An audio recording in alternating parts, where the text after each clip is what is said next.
Hello students, how are you? I hope you're well as I am. Jason ma'am here with your English grammar class. We are still studying the 8 parts of speech. Remember, I am using the 8 cabinets to show you where the words are kept. I am just showing you an example. Words are not really kept inside them.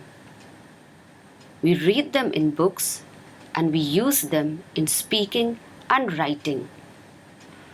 By imagining them to be in different cabinets, help us to learn about the different types of words and where they belong in the 8 parts of speech. In the last class, we have learned about nouns, the first part of speech, and we have seen that nouns are naming words. In this class, we will learn about the second part of speech called pronoun. Before we do that, let us read the following passage together. Peter and Paul are 2 brothers. Peter and Paul are traveling to Peter and Paul's uncle's house for a vacation. And Peter and Paul's uncle is going to bake Peter and Paul's favorite cake. Let us read it once again. Peter and Paul are 2 brothers. Peter and Paul are traveling to Peter and Paul's uncle's house for a vacation. And Peter and Paul's uncle is going to bake Peter and Paul's favorite cake. Did you enjoy reading it? What do you understand about the passage?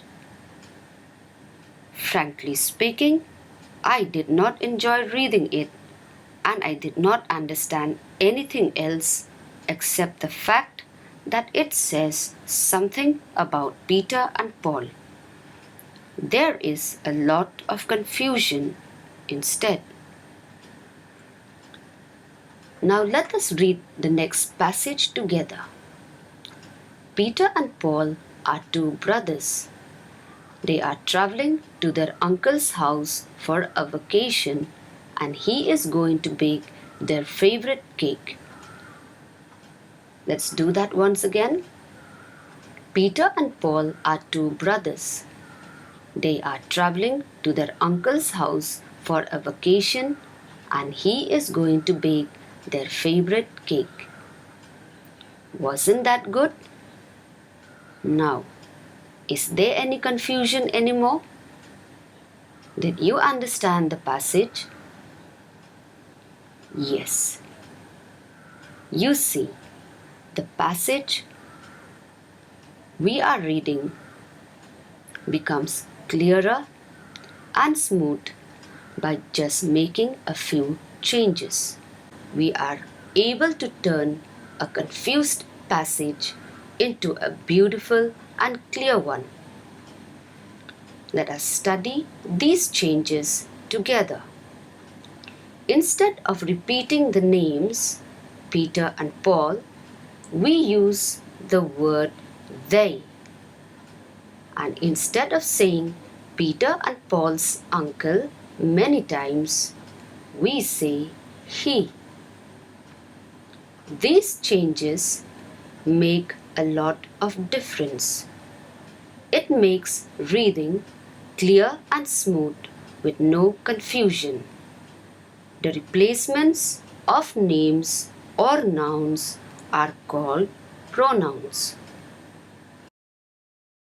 Pronoun is the second part of speech. Pro in English means for, so pronoun means for noun. How is pronoun defined in English grammar? In English grammar, pronoun is a word that is used in place of a noun.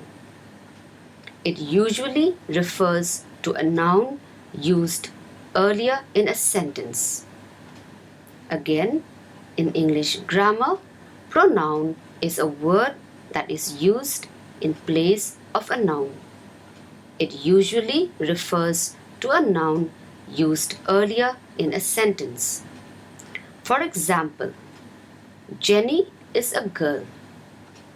She is beautiful. She is a pronoun which refers to the noun Jenny. So, what is the importance of pronouns?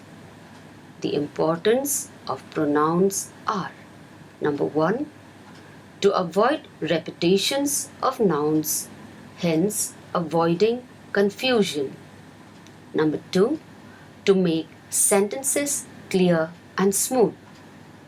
Let us repeat that once again. The importance of pronouns are to avoid repetitions of nouns, hence avoiding confusion. Number 2, to make sentences clear and smooth. Let us see some examples. John is a student. He likes to go to school, but these days he has to stay at home due to the coronavirus epidemic. He wears a mask to protect himself from getting infected. Here, he is used instead of repeating the name John many times. Let us read something about the horse. The horse is a noble and useful animal. It is found all over the world. It is beautiful to look at and also very strong. It is used for riding and racing. Here, it is used for the noun horse. Let us learn more pronouns together. When I talk about myself, I use the pronouns I, me, my, mine, myself. When I am with my friend, I will say we, us, our, ours, ourselves. For a boy, I will say he, him, his, himself. If there is more than one boy,